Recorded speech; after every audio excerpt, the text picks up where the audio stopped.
عندما تنظر إلى هذه الصورة تتخيل أنها مجرد رسمة أو لوحة فنية، ولكن لو دققت النظر فيها ستجد أن هذه العين تعود لتمساح كيمان. أما هذه العين تبدو كأنها عين الأسد، صح؟ لكن في الحقيقة هي تعود للماعز الجبلي. وهناك صور كثيرة تحاكي إبداع الخالق سأقوم بإعراضها لك بهذا الفيديو. تأكد أنك متابعني واضغط على زر اللايك وكمل الفيديو للآخر. والآن قل لي ما رأيك بهذه العين الجميلة؟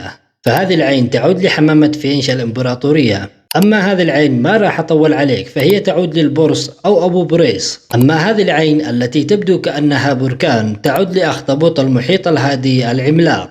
أما هذه العين التي تبدو بالنسبة لي مخيفة جدا، ولكنها تعود للبورس ذو الذيل الورقي.